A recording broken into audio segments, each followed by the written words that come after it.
I'm going to introduce Tom Suárez, who's done amazing work to get the session together. Thank you, Tom. We're all so happy at the festival. Tom is an author and musician who's best known for his 2016 book, State of Terror, which is the first comprehensive and structured analysis of the violence and terror employed by the Zionist movement and later the state of Israel against the people of Palestine. And that's from a blurb from Ilan Pappé. His recent writings on the wall is an annotated collection of Palestinian oral histories, and he is the author as well of three highly regarded books on the history of cartography. A Juilliard-trained violinist who has performed around the world, Suárez is a former faculty member of Palestine's National Conservatory of Music. So please welcome Tom. Greetings, ahlan wa sahlan. Welcome to the Memoir and Family Biography panel of the Palestine Rights Festival, and my thanks to the amazing organizing committee for being undeterred by the formidable challenges of 2020 and making this important project a reality. It is a great privilege for me to bring together Ghada Karmi, who lives down the road from me here in London, Ibtisam Barakat in Columbia, Missouri, and Massoud Hayoun in Los Angeles. Not only are they extraordinary authors individually, but their lived experiences, as reflected in their books, are like pieces of a puzzle that fit together to encapsulate 2 centuries of Palestinian history through to the present. So I will introduce them as their books fill in that puzzle chronologically. Massoud Hayoun is a journalist who has reported for Al Jazeera, The Atlantic, Agence France Presse, among others, and who speaks and works in 5 languages. Most recently, he is the 2020 winner of the Arab American Book Award in Nonfiction for the book that brings him here today, When We Were Arabs, A Jewish Family's Forgotten History, which documents European colonial imperialism in North Africa as experienced by his grandparents. Then as now, colonialism was not just of territory, but in his words, of bodies and minds. Colonialism separated Jewish Arabs from other Arabs and from themselves, and introduced that most essential tool of European conquest in Arab lands, European anti-Semitism. When We Were Arabs takes us back to 1840 and the French colonization of Algeria, the firm beginnings of European chauvinism in the Arab world that would lead to the Zionist movement later that century. The British occupation of Palestine that began at the close of the First World War, the British mandate that began 5 years later, and the ongoing Israeli occupation of all of historic Palestine and part of Syria. And that is where we turn to Ghada Karmi, doctor of medicine, author, academic, former fellow and lecturer at the Institute of Arab and Islamic Studies at the University of Exeter, and a key figure in the long, early struggle to bring the Palestinian issue to the consciousness of Britain and beyond. Her 2002 classic, In Search of Fatima, takes us to Mandate-era Palestine under a 2-layer occupation, British colonialism and military rule facilitating Zionist settler colonialism. In the spring of 1948, as Zionist militias terrorized her Jerusalem neighborhood, young Ghada and her family flee in a rickety taxi, leaving behind their dog Rex and their housekeeper Fatima, both of whom Ghada loved dearly. Her parents assure her that they will be back home in a week or so, but as with 800,000 other Palestinians ethnically cleansed that year by the self-declared Israeli state, this was not to be. Her family eventually relocate to England, where her father has gotten a position at the BBC, and where Ghada begins years of struggle with contradictions of identity. Although she soon wants nothing more than to be more English than the English, the 1956 Suez crisis being the West's euphemism for what was an outright invasion against Egypt and massacres in Gaza, choreographed in secret by Britain, France, and Israel, challenged her refuge in that adopted identity. Not only had Britain again imposed itself on the Middle East, but Ghada faced racist abuse from the resulting mob mentality in London. Yet this reckoning paled next to what I would call 1948 Act II, that is 1967, the year Israel invaded and effectively annexed the remainder of Palestine and ethnically cleansed 300,000 more Palestinians, and this to an even more unanimous mob cheerleading in Britain. It is this 1967 so-called Six-Day War that brings us to Ibtisam Barakat, Palestinian-American bilingual author, poet, artist, translator, educator, and award-winning author in both English and Arabic.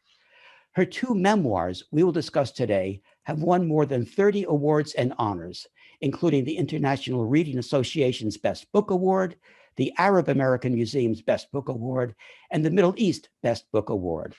They have been translated into numerous languages and are being taught in hundreds of schools and universities around the world.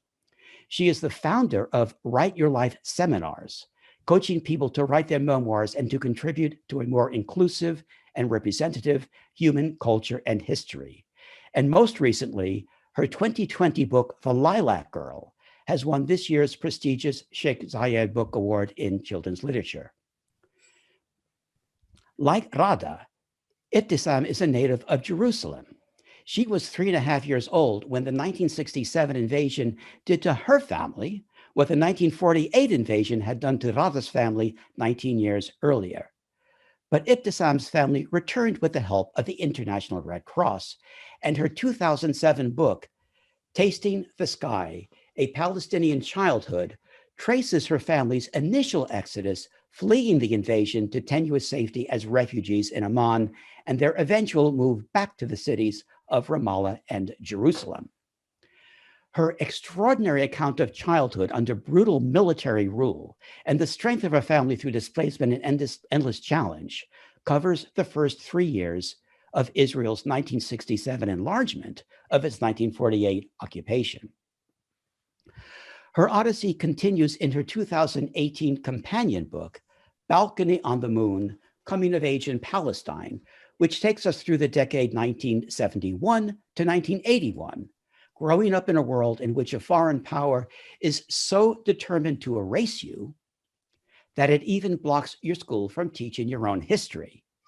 The 1990s brought the naive optimism of the Oslo Accords and its creation of the Palestinian Authority, and which led to Ghada's 2015 Return, a Palestinian memoir. When in 2005, she moved to the West Bank to work for the PA, the Palestine she found was not the land fixed in her memory, but was now a land where, as she puts it, people had made of their lives what they could and found ways to deal with the enemy who ruled them. Return is an important firsthand account of the reality we face today. And that brings us full circle back to Massoud's When We Were Arabs, through which the author reclaims his North African Jewish identity from Zionism. But this is far more than a personal quest to retrieve stolen property. His book, as he commented in an interview, is part of the larger project to recall a time before ethnic identity was mangled for political ends. And so I'll finish with my own commentary on why, in my opinion, Massoud's book and the larger project he refers to is the ever-present backdrop to Ghada's and Ibtisam's life stories. The entire so-called conflict, which of course is anything but a conflict, and the millions of people who, as we speak, languish in internment camps, politely called refugee camps, blocked from going home solely because they are the wrong ethnicity. Zionism, in my view, is responsible for 4 crimes. Obviously, the entire century-old tragedy in Palestine and all those it continues to displace. 2, its corruption of Western democracies and truthful open debate in its service. 3, it's giving false justification and vindication to anti-Jewish bigots. Now, Zionism requires all 3 of these, and it has succeeded on all 3 by its final crime, its hijacking of Jewish identity in the prevailing mindset of powerful nations. It's holding Jewish identity hostage.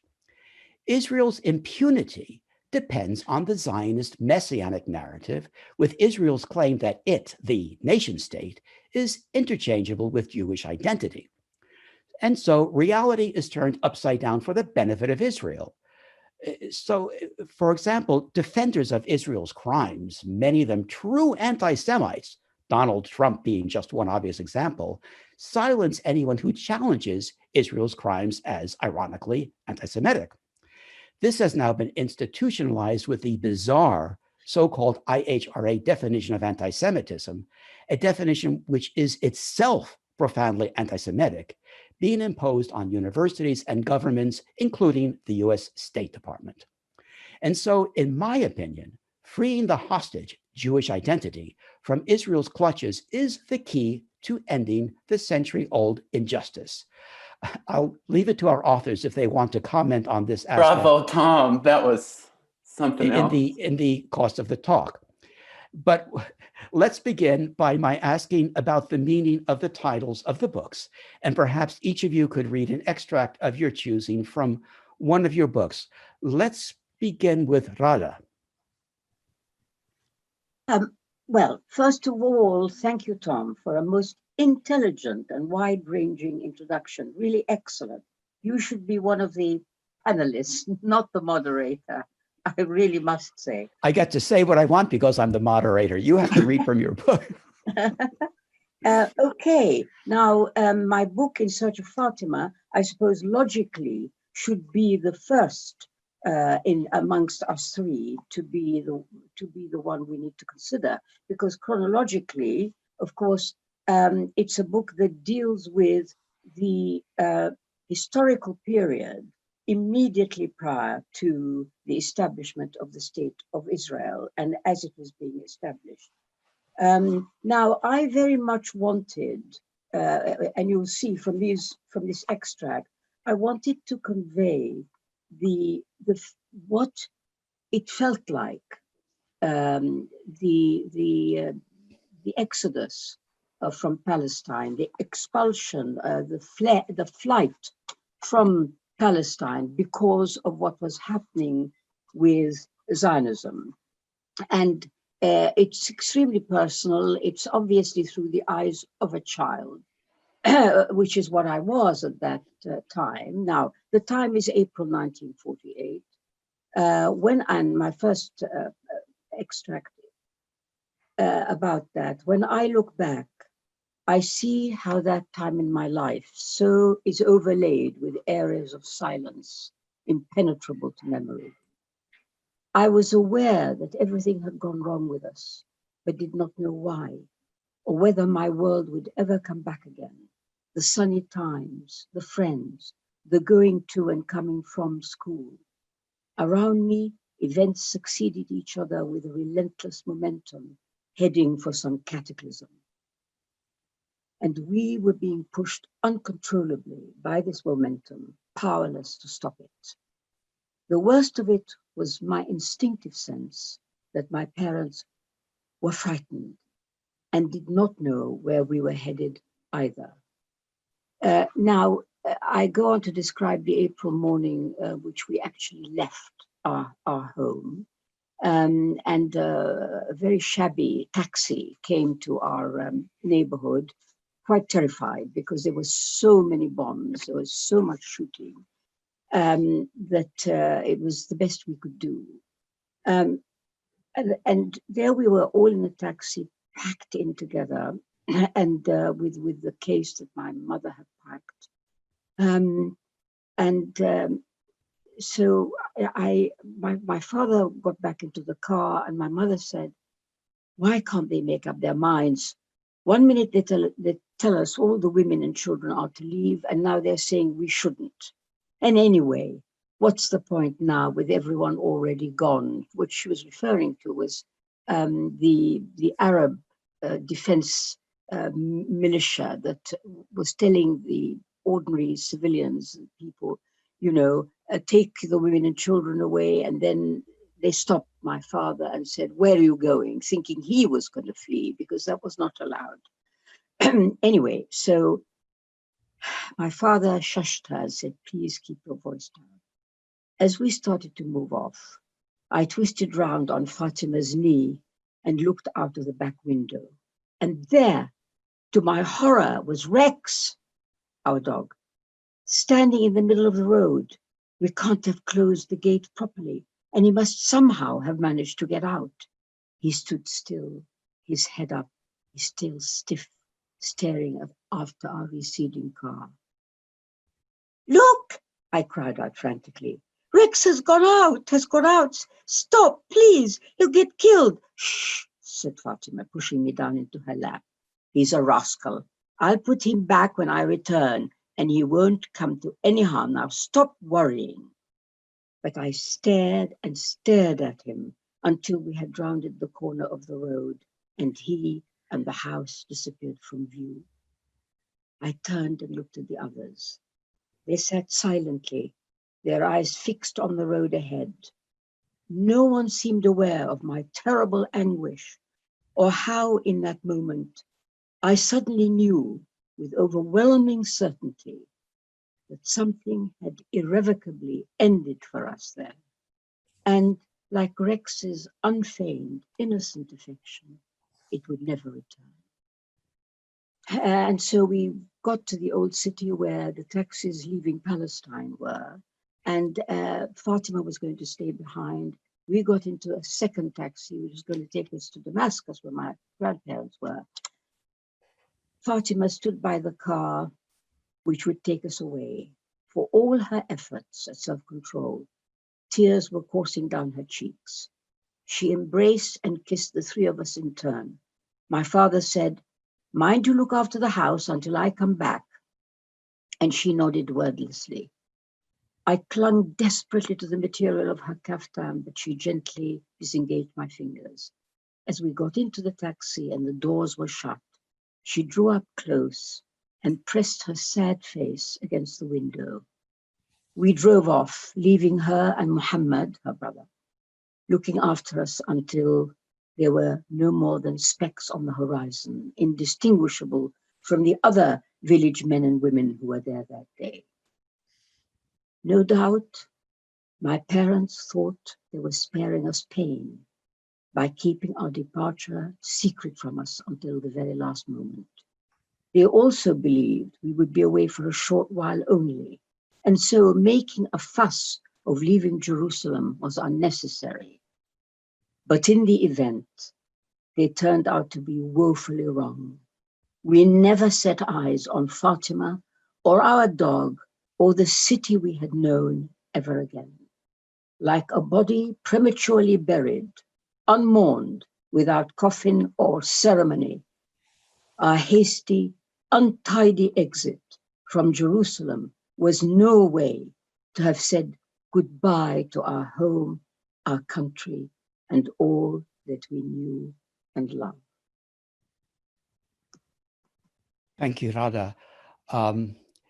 Ibtisam. First, I want to tell Ghada how moving that is, and I'm so glad that you didn't say goodbye to your home. I'm so glad, because there is no goodbye between us and our homes. So I'm going to begin by first thanking the conference organizers for this beautiful gathering, which is the antithesis of our diaspora. And also I would like to thank Tom, who worked for months upon months to bring us together in this beautiful gathering. And that introduction is absolutely exquisite, as beautiful as any literature.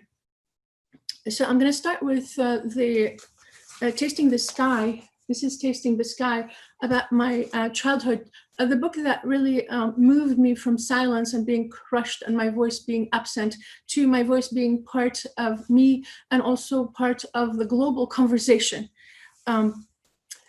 The dedication is to Aleph, the letter that begins the alphabets of both Arabic and Hebrew, two Semitic languages, two sisters for centuries. May we find the language that takes us to the only home there is, one another's hearts. And I dedicate this to Massoud and to all the Jewish people, my new friend Massoud, all the Jewish people who are rescuing themselves from Zionism, because we need them for our freedom and they need us for their freedom.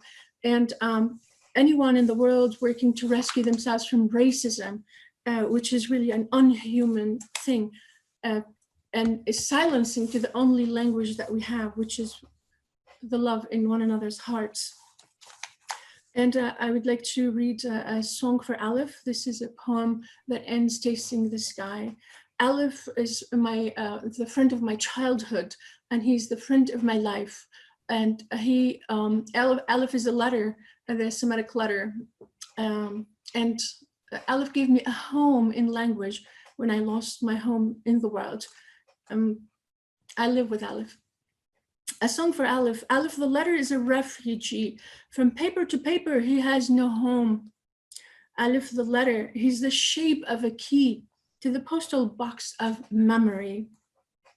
Aleph, the letter, sits in the front of the bus of alphabets to see. He sees war, he looks above it. He sees war, he looks below it and beyond it to see freedom. Aleph knows that a thread of a story stitches together a wound. Aleph, the letter, is the shape of hope. Like me, a refugee. For me, my refuge. And tasting the sky, I tell the story of 1967 war when it began, and for the first time in really the history of the Palestinian silence and speaking, there is this narrative that tells the story from a child's perspective, minute by minute, day by day, for 3 years of what happened to childhood, and then how it got crushed because we stayed, we lived the diaspora, and then we went to Jordan, came back with the Red Cross and lived under occupation, and that's where I grew up. So I'll take you to that place. The war came to us at sundown. Mother had just announced that our lentil and rice dinner would be ready as soon as father arrived. She picked up my infant sister, held out a plump breast and began to rock and feed her. I was 3.5 years old, but still wanted to be the one rocking in my mother's arms. My 2 brothers, the noisy inseparables, Basil 6.5 and Mohammed a year younger, were chasing each other around mother's summer garden. I stood at the door awaiting my father. Soon I would see him emerge from the curtain of evening shadows on the long gravel road that led to our home. As I did every evening, I was preparing to run toward him with all my might. My dad was my favorite person in the world. And before the war, I had an unwavering sense that all was well as long as he came home at the end of the day. My father often gave me 5 tries at guessing what treat he had in his pocket for us. But on the evening of June 5th, 1967, my father had no treats for us. On this evening, he was the one rushing toward me, and soon I could see that his face had no smiles. Although he was saying something, it was only when he was closer that I could hear. Turn back, he shouted. Tell your mother the war has started. He ordered, run. And we entered the house and we tried to put ourselves together and see what we're gonna do because the planes were bombing and we had no plan. And the radio was shortwave radio with all kinds of conflicting news. Now, my brothers were ready. They held each other's hands tightly. Mother had secured Maha between her arms. That's my younger sister. My father strained to see the road from behind the mound of clothes and blankets he carried. But in spite of my desperate attempts to obey my parents' command, my 3.5-year-old hands were unable to lace up the one shoe I had put on. My right foot was still shoeless. Yamma, Yaba, help me.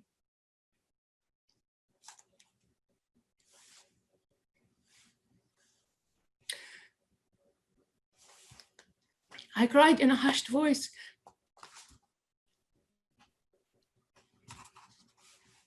Lest I attract attention and we all die, but no one answered.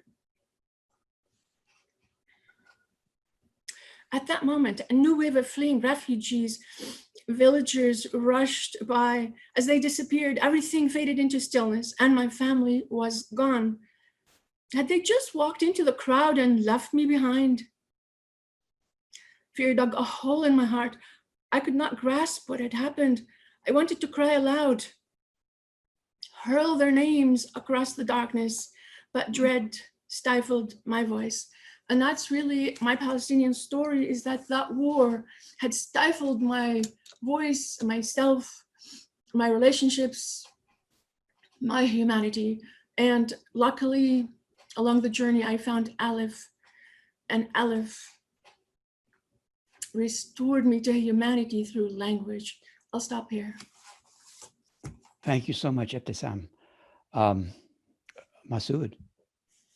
Thank you so much, Ibtisam. That was incredible. Incredible. I'm so honored to be with all of you right now.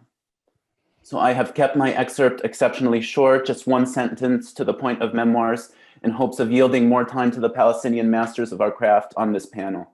My sentence is about the act of reclaiming the emancipatory, unifying Arabness that people were beginning to define for themselves just before my grandparents' Daida and Oscar's generation, a project truncated by European colonialism in the Arab world. Memory can subvert colonial authority. It can frighten the colonizer because it allows us to reconfigure the miserable world we live in now, depose the white supremacist, topple his statue in the public square, and approach the European sector with open eyes, ready to disassemble empire. Thank you so much. Throughout these books, all 5 of these books, I was struck by the challenges of reconstructing family history and childhood. And so I'd like to throw out some thoughts to all of you. How did you go about reconstructing not just your early years, but family history before you were born? What forms did your detective work take? In all of these books, the fine and compelling detail is core to what brings them to life. What effect did this very personal truth-telling have on you and on others to whom you went for information or corroboration, or perhaps even for permission? How were you able so successfully to put to written word what would seem beyond the realm of language altogether, such as the childhood trauma that Ibtisam speaks about so eloquently? Did you begin each book with a purpose in mind, or did the book simply demand that you write it? What was the reception of the books? Did you experience censorship, outrage, disbelief, or the opposite, gratitude? Did the books or your talks based around the books lead people to a reappraisal of their views and beliefs? So I was around the beginning of this book when I started this project with my grandmother, doing a lot of investigative reporting on Chinese officials who'd been accused of corruption back in China, stashing assets with the help of Republican Party bigwigs in energy products, energy kind of factory projects in the United States. So I used a lot of the investigative work that I was doing to track down things genealogically, and then in terms of policy documents that were used in the early French colonies in North Africa to separate Jewish Arabs and instrumentalize them against local populations to further a colonial project, not just in French, what became French conquered North Africa, French occupied North Africa, but throughout the Arab world. So, and then in terms of the reception, I think that a lot of the reception that I received might be interesting to people. I think that there were a lot of people who thought with a title like When We Were Arabs, A Jewish Family's Forgotten History, that this was going to be a very different book than it was going to be, and that some people were very disappointed that it didn't feed a Zionist narrative in history. And then I guess they were in for a surprise when they read. And good, and I'm glad that those people ended up reading. Yeah. Yeah, look, I mean, if people read In Search of Fatima, it will soon become clear that the kind of detail is not something that I would have recalled. So what I did were 2 things which you know, were crucial in my view to that book. First of all, my own memories were fragmentary, Of course. really. Partly because of being a child, but partly because of the trauma. Because for years, I could never understand why I couldn't remember certain things, you know, which my sister, I was the youngest of them, my elder sister would say to me, But surely you will remember this. I didn't. And of course, when I then later understood, this is a kind of a retrospective amnesia because of the trauma of what actually happened. So my own memories were fragmentary. Mainly, they were to do with feelings. Right. And you know, when Ibtisam was reading very movingly that extract from her second book, I know exactly, I can really empathize with the melancholy, the sadness, the pain that she must have felt, because those were the things that came back to me when I was writing it. No, so let me not go on forever. Let me just summarize. The actual details of what happened, I pride myself on the fact that really nothing in the early part of the book, the one called Palestine, the first part of the book, is made up. It's based on the memories of members of my family, my father, my sister, cousins who were there. And so that was all pieced together, and people who were not related. So it's all pieced together. But the other point to make is that I deliberately dramatized it so that it comes to life precisely because of that. So clearly, I mean, it's not verbatim what actually happened, but it reads, people tell me, a little bit like a novel, and I can understand that. So really, that's what happened. Now, you had a lot of questions to unpack. I mean, why did I do it? How was it received? Look, I did it for what to my mind was absolutely clear political reasons. I remember I had been brought up in Britain. So my cultural understanding is that of a person who grows up in a country like that, where the Holocaust is terribly important, and particularly after 1967. So wherever you went, you heard about the Holocaust. And I remember sitting there and thinking, now, every child in England knows about the Holocaust. How's that? They do not know it because they're reading histories of the Second World War, nor because they're looking up United Nations resolutions. They know it because it was conveyed in the medium of memoir, of poetry, of plays, of novels, of films. That's how. And I thought, our tragedy, now there's no comparison, I'm not comparing anything with anything, I'm talking about a tragedy that befell a people. How come this is so obscure to most ordinary people that they don't know anything about it? Well, I felt we had a duty to convey the experiences precisely in the same medium. Films, I know many Palestinian films are made, and that's great. At the time I wrote my memoir, there really were not a lot of memoirs in the English language. And it was very important that should be the case. So for me, I set out because I wanted to put this right. I thought, right, you need to hear how it felt for us as human beings, not labels and not United Nations resolutions. As I came to write it, something very strange happened, perhaps not unexpected. I really began to feel incredibly engaged in it, incredibly sad. Sadness would well up.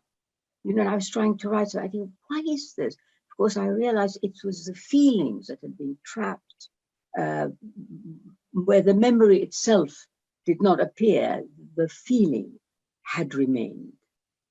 Now, by the time I finished it, the real problem that I had was getting it published.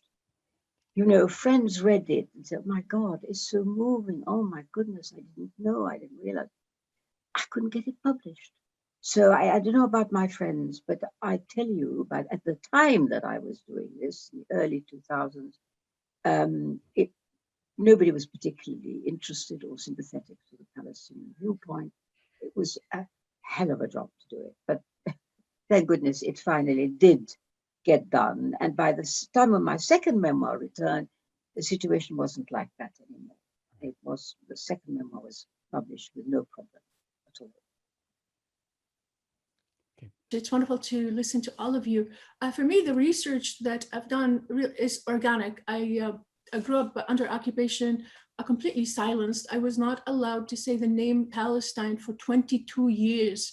We would just say it under our breath and worry. The soldiers would come into our homes searching for books, tearing books, pouring our olive oil, for the year on top of our flour to starve us, basically, and also taking people to jail if they found a book that has the word Palestine in it. So I became that book that has Palestine in it, and I hid Palestine in my heart, not for any political reason or any glamorized, heroism. I just needed to know who I am. I'm like the grass that under the highway breaks the highway. I mean, tons of weight on top of it, but breaks the highway so it can see the sun. I have that desire to see the sun in me, just like any form of life. So that form of life is in me, whether I'm a writer or not writer. So I had all these questions, shooting across the heaviness of the highway of colonialism. And I would ask my mom, what happened to us? And I asked my dad, what happened? And they were silenced and afraid for themselves and for me. They didn't want to talk about it. They didn't want me to go to jail or them to go to jail. They didn't want the soldiers coming at 2 a.m. That's what they did at 2 a.m. and taking people, dragging them in the middle of the night. But it felt like death not to know who I am. I was like, I might as well be a table if I didn't know my history. And so I started to bug my mom, and I pretty much lost my relationship with my mom because of all the trauma I caused by asking questions. She was, we're like a post-traumatic stress that never is post. This is a present traumatic stress for us, for years, for generations. And to even begin to talk about what that trauma, layers and layers and layers, does to our relationships and our families and how we raise our children. I say to my audiences all the time, I wasn't raised by my parents. I was raised by the Israeli army.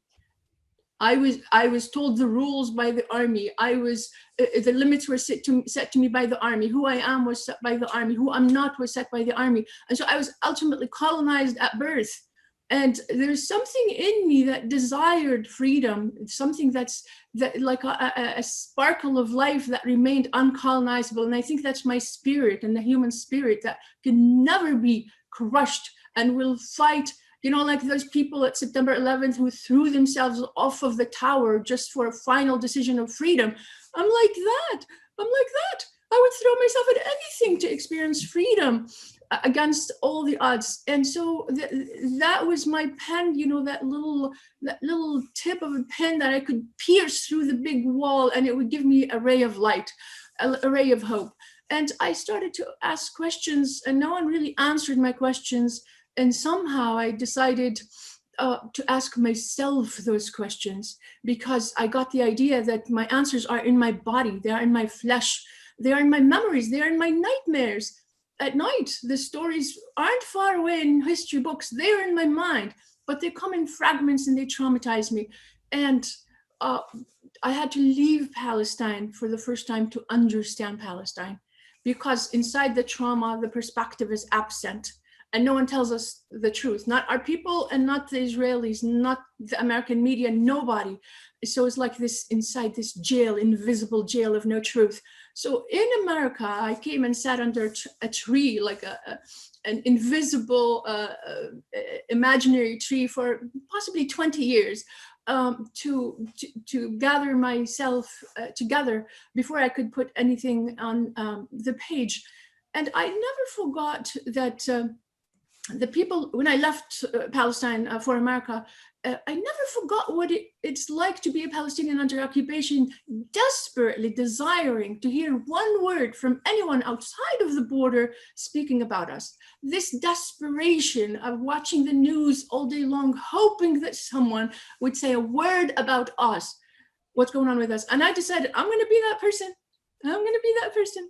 I don't care who's listening or not listening, but I'm going to be that person, because I remember so well what it was like to have that desperation of being included, acknowledged, seen.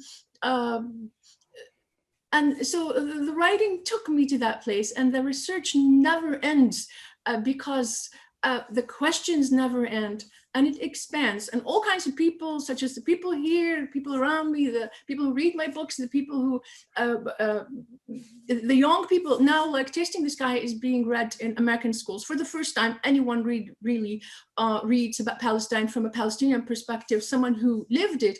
And the generation that read Tasting the Sky 14 years ago, they were in the 8th grade, 9th grade. Now they're in college, and they have a completely different perspective about Palestine.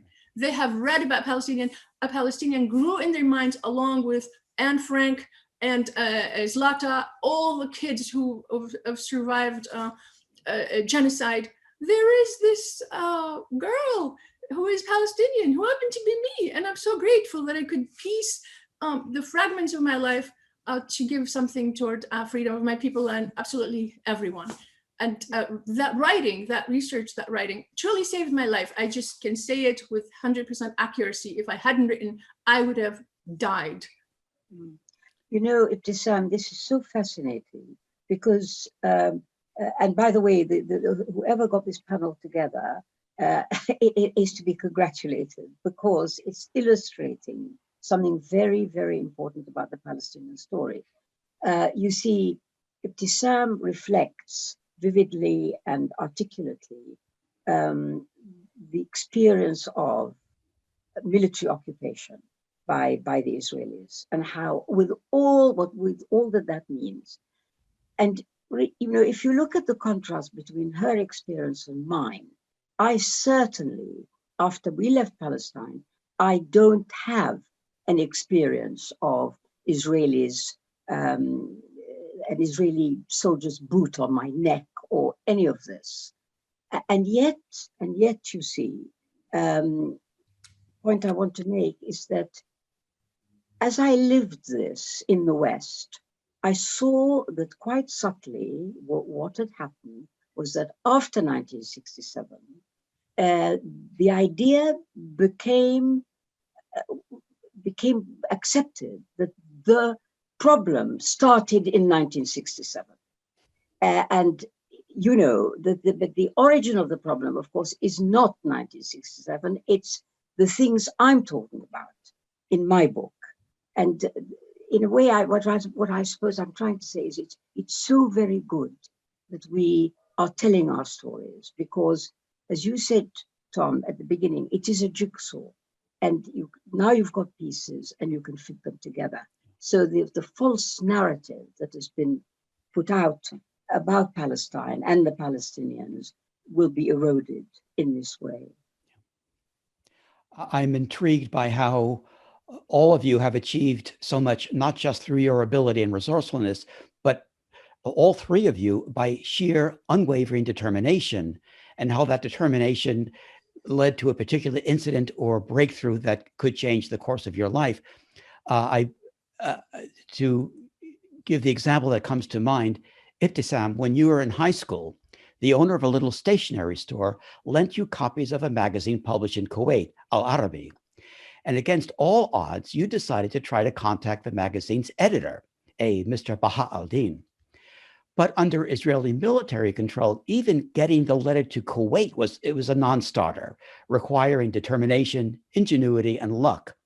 And on the long shot that you were successful, there was then no way Mr. al-Din could get word back to you.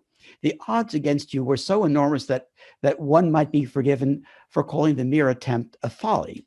Yet you persevered and you succeeded, changing the course of your life and all the lives you have touched. First, I thank you so much for the question, because it takes us to the importance of a grown-up helping the young voice, the young people. And as a Palestinian living under occupation, at that time, the West Bank, Jerusalem, all of the so-called occupied territories, and I disagree with the expression occupied because we didn't get occupied by Israel. Palestine was occupied by Palestinians. So the language, you know how the language gets co-opted. We live there, but we got colonized and crushed and all kinds of things. But I was living there as an Arab, speaking Arabic, and I have zero contact with the Arab world, zero, not a newspaper, nothing. I've never met an Arab. I'm an Arab who's never met an Arab all my life until I came to America. That's kind of the theme of my life. But Mr. Ahmed Bahauddin, and I send out a shout out to him, he's possibly the greatest journalist, Egyptian journalist. And he was sent to exile to Kuwait to become the editor of Al Arabi magazine because he advised Sadat, I guess, against Camp David or something like that. But he was sent to exile and headed the Al Arabi magazine. And some people who would travel to Amman would bring copies of Al Arabi, and I would read it. Al Arabi meant a lot to me. That was my Arab world that I was thirsty for. And because we didn't have any communication with the Arab world, or no postage, no phones, etc., the postal service person told me I could send it to London, and in London the postmaster can change the postage, send it to Kuwait, and then possibly he will get it. And that actually happened. Luck helped me, and that happened. And he sent me a letter through Kuwait, and he didn't only send me a letter. He sent me a bunch of money. That's the truth. With somebody who's coming back from Jordan, from a conference where he was with the head of An-Najah University, and told him, I have a relative, a young relative in Ramallah. He claimed that I was his relative. And that's how I understood the theory of relativity. And he said, please give her this and tell her that I care about her and that she should write. She should continue to write and to get her voice out in any way she can, through London, through Paris, through the sky, through a satellite, whatever. She needs to speak. We don't have any journalists in Palestine who are Palestinians getting the voice out. And if she can get out a word, I will receive it. Please continue. And that also changed me and shaped my life in terms of courage. It told me, if something appears not possible, that doesn't mean it's not possible for me. And one of the things, like me coming to the US as a female, as a 22-year-old female, against all kinds of threats, you know, as a female, I'm going to America. I said, I'm going to America because I need freedom from the occupation, from the chauvinism, from the patriarchy. I need freedom. I don't want to die without having experienced a minute of freedom. And I told that to my dad. I said, Dad, you don't know freedom. You lived under occupation, the Ottomans, the British, the God knows who. You don't know freedom. I really want to have 1 minute of freedom in my life, and I'm willing to risk my life for it, to go to America where I know nobody. Would you let me? And my dad cried, and he said, okay. And I came to America. Someone saying that the US is not free of the patriarchy because I mentioned that I left Palestine for America. Absolutely, you're right. The patriarchy is all over the world. And I just want to say that colonialism and the military violence that we experience is the ultimate expression of the patriarchy. Someone wants to dominate another. So that patriarchy and violence and war is the ultimate expression of the patriarchy. It dominates women, children, and other men and other cultures. It's that hierarchy of violence. So yes, absolutely. I didn't come to America to be free of my Arab culture. I came to America to free my Arab self and Palestinian self from a level of destruction that is the colonialism and occupation, and to have a perspective really on my Arab self so I could claim it and help in healing it. Thank you. One core element that runs through all 5 books is identity. Arab, Palestinian, Muslim, Jewish, Christian, English, American, Tunisian, Egyptian, French. And today, Palestine, by which I of course include Israel, is struggling to maintain its identity as an Arab land. Yet the word Arab has been and is still used for the opposite purpose, as a weapon of ethnic cleansing.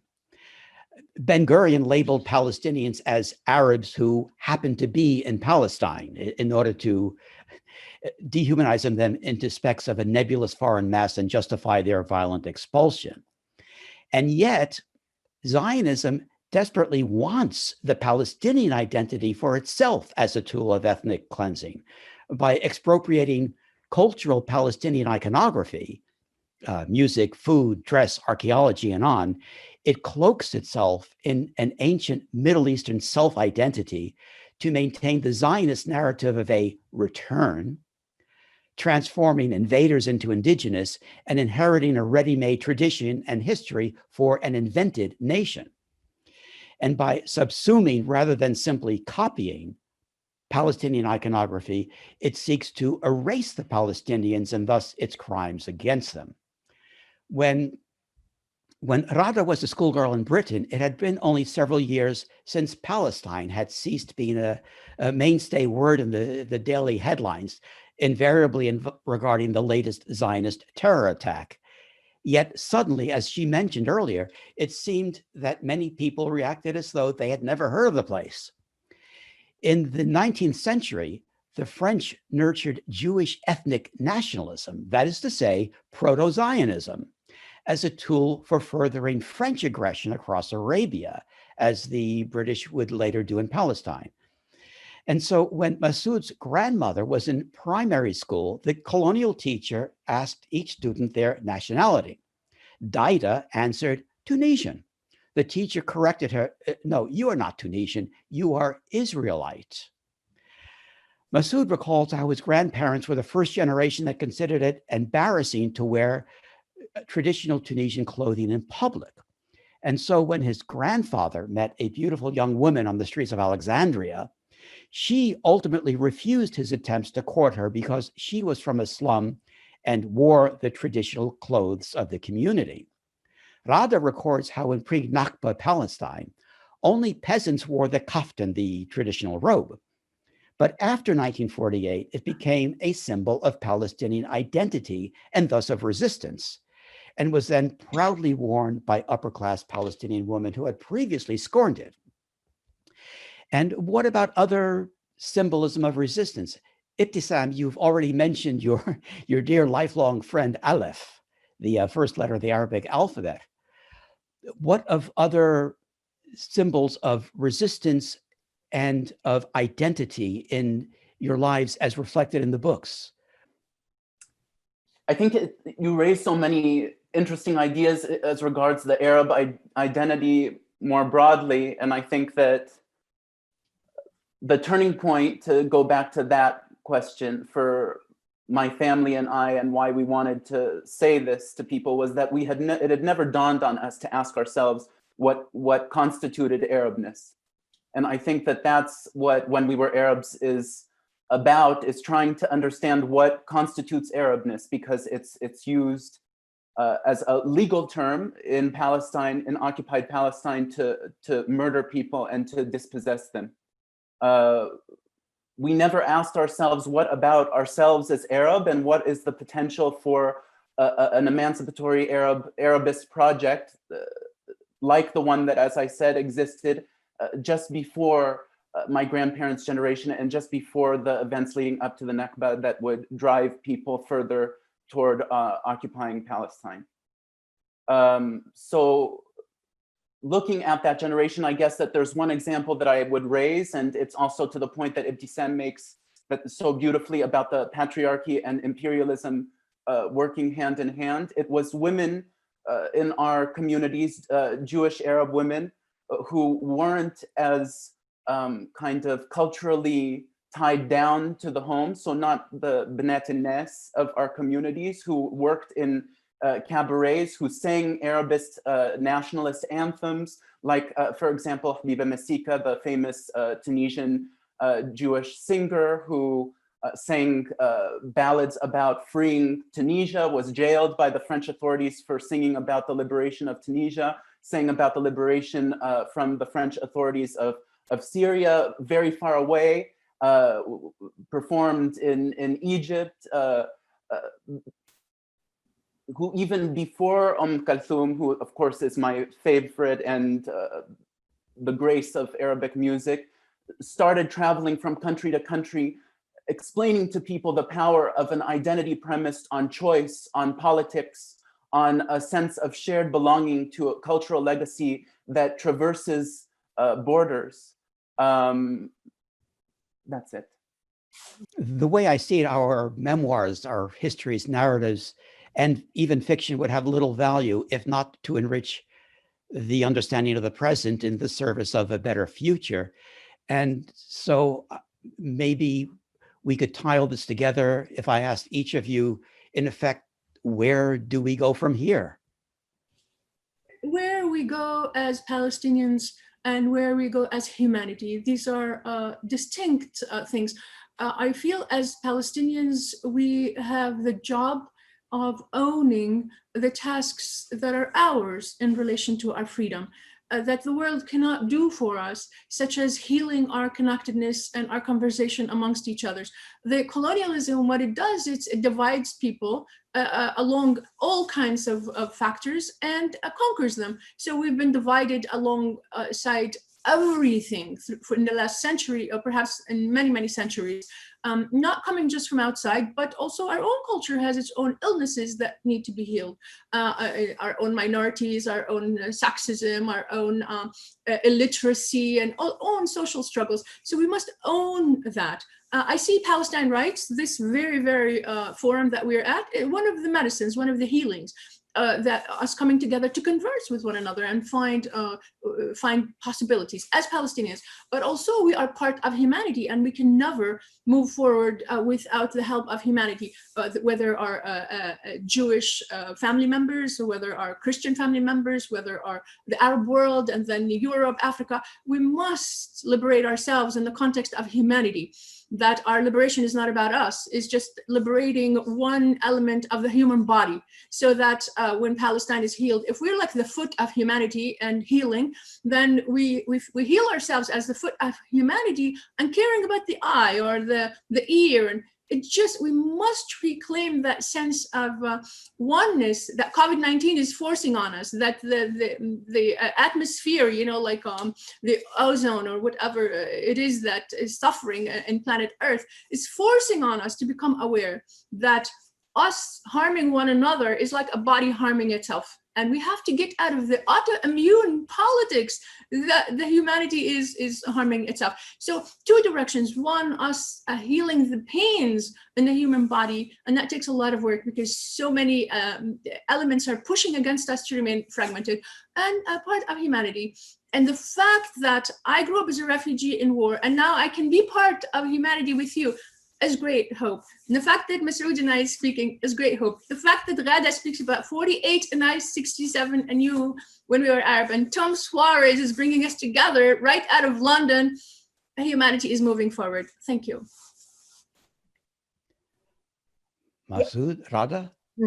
Massoud, please speak. I'll speak next. No, please, please, you go first, please. Okay. With your firsthand knowledge of the political situation in Palestine and your time with the PA, as you've written about in return, does justice for Palestine ultimately lie in that one word, return, in its largest literal sense? Absolutely. Look, I'm generally resistant to moves that try to talk about what happened to the Palestinians in their struggle as part of some other very much bigger movement or some other big idea or something. The reason I say that is not because the Palestinians are unique or they don't share things with the rest of humanity. It's to do with the way that the Palestinian story has been consistently buried and not heard.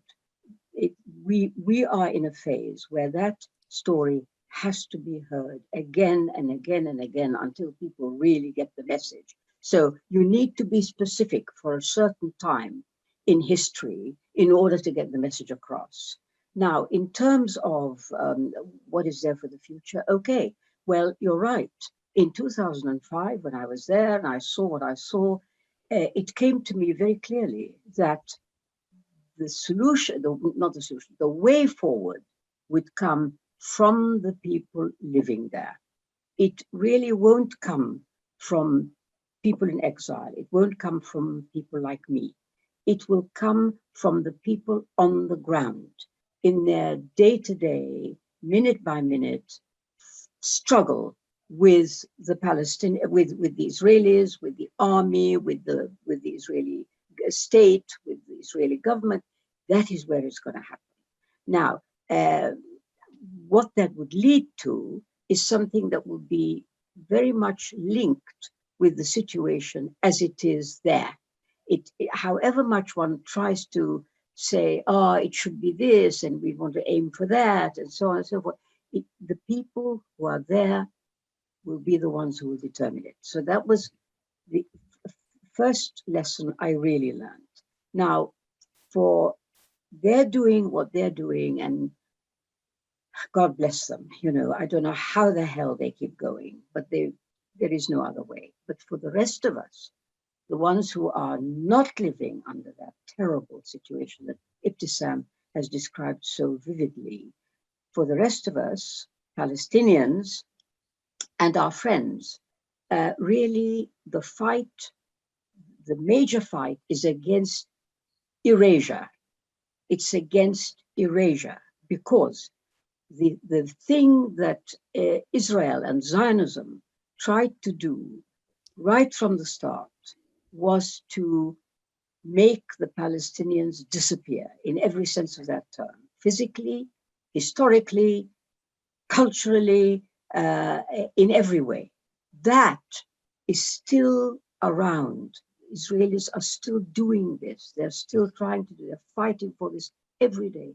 We have to fight that. If one were to, I'm putting it in a kind of in a big generalization. Obviously, it's a big subject. We don't have time. But the main message is we are here to stay, we have rights, and we are all bound to return home. And I say that not as a slogan, but as a recognition of the reality that no justice, there will be no end to this fight unless the Palestinians go home, yes. Which means return. And what a good time to be talking about this. December the 11th, round the corner, is the anniversary of Resolution 194, passed yes. by the United Nations, on the right of return. So it's not a slogan, it's a reality, and it's a recognition that if you really want to do justice, the only way to do that for a people who were unfairly expelled to make room for others is for the people who were expelled to return home. And all of us, once we're back, with the people on the ground, fight together for a much, much better future for us and for the Jewish Israelis who are already there. Yes. I want to say that someone is mentioning this old saying by Ben Gurion, I believe, that the old will die and the young will forget. Yeah. And I just want to answer Ben Gurion and say that the old will live forever through literature, through what Ghada and myself and Massoud and all of us writers on all sides are making sure that the old will live forever in literature and in all arts, and the young will remember and will build and will create based on this beautiful knowledge and will carry the torch forward. That's my answer to Ben Gurion. Now, all of you are able to look at the Q&As. If any of you would like to respond to any of them. Somebody has asked me an important question. Is In Search of Fatima available in Arabic? The answer to you and to anybody else who might be thinking about this, it's a question I've been asked many, many times. Very sadly, it is not in Arabic. And the reason for that is that no Arab publisher wanted to go to the cost of the translation of the book. And therefore, it's not available in Arabic. I'm sorry. I want to say also that Tasting the Sky and Balcony on the Moon have not been translated because the Arab culture is so crushed about its own culture. So everyone is trying to study English and French and other cultures rather than understand ourselves. And that is one element of colonialism, is we don't like ourselves sufficiently to focus on our story, on the other voices that are Arab, and then build on that. But hopefully we'll heal from this, Ghada, and all Arab books will be translated. Palestine Writes asks, Massoud was going to tell us an incident in his life. Can we hear that? Oh, an incident in my life? Yes. I mean, I can speak to the Arabness question really quickly. Of course. The Arabness that I describe, and the one based on talking to people and determining for myself what it means for myself and my ancestors and my family and found family, I would say it's incompatible with the United States, because the United States is a settler colony, and there's no way that the kind of emancipatory Arabness that I describe in my book can be compatible with any kind of settler colony. It is, however, compatible with the stated values of the United States, the absolute hypocrisy that it is, that states that the United States is about pluralism and all of those things. Those things are endemic to Arabness. They're not endemic to a settler colony, and a settler colony will never co-opt them. Wafa al-Hadrat asks, when capturing the memories of displacement, violent expulsion, and ethnic cleansing, does it in any way become a journey to rewrite homeness? Yes, I wanted just to say that the silencing, the relationship between silencing and ethnic cleansing, there is this symbolic ethnic cleansing that happens in silence, where our stories are not related, therefore we don't exist. So if there are no stories, no questions, no one shouting, then there are no people. But also I'd like to make one comment about ethnic cleansing. The very concept of cleansing means that there are humans who are dirt. There are certain ethnicities that are dirt and should be cleansed. This expression should stop. There is nothing called ethnic cleansing, maybe genocide, maybe destruction, war, but whomever came up with ethnic cleansing is looking at somebody as dirt. And I ask that this stop permanently. Thank you. What should we replace it with? Just ethnic destruction. That's what they're trying to do, to destroy another culture. That's accurate. Good point. But cleansing holds this idea that somebody is clean and somebody is dirty as a culture. And we just have to kind of look at the perspective of the language that's been imposed on us. So if I personally, as a Palestinian, say they're doing ethnic cleansing to us, I'm agreeing to the fact that we're a dirty culture. Okay. Leila Gushi asks, question for the panelists. I'm curious about the reception of your manuscripts by agents, editors, and or publishers. Were there some experiences you had during the pitching and publishing process? Could I say something real quick? I think that it was really a very difficult thing to try to, it was a real uphill battle trying to say something different about the Arab identity in American publishing. And that I think that Palestine Writes, especially there was a panel from yesterday of young, very talented Palestinian people talking about the future of their industry and their relationship to the gatekeepers in media and all kinds of writing. I think that those are conversations that need to happen at the next Palestine Writes and the next Palestine Writes, conversations about the gentlemen's agreements that withhold people from saying new things, that Dr. Karmi was talking about this existing so long ago, and it's still very much the case that if you want to say anything that isn't derogatory about Arabs, then you have to depend on the kindness of somebody who fits a mold well enough to be a gatekeeper. Interlink publishing is an example of one of the many ways that people get around that. There are people who are making publishers by Palestinians and by Arabs and by progressive minds to tell these stories, but there has to be a greater conversation. We have to work together and have conversations at Palestine Writes and in other forums about moving forward and against the grain. Or we look toward another fascist moment in 4 years, or even with this next Biden administration. Okay.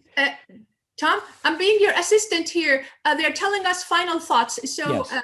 Is that what you'd like to do? Any other final thoughts? Otherwise, thank you so much, all of you, for all your work and for coming together here today. Any other final thoughts? I want to thank Palestine Writes. I would like to thank my Palestinian people out there in the world, hanging in there, believing in our freedom, and not isolating or self-destructing, but moving forward and connecting with the rest of the world. We shall overcome, and we are overcoming. Maybe it doesn't look like it, but hey, we will break that concrete. Yes, great. Thank you so much, everybody. Thank you.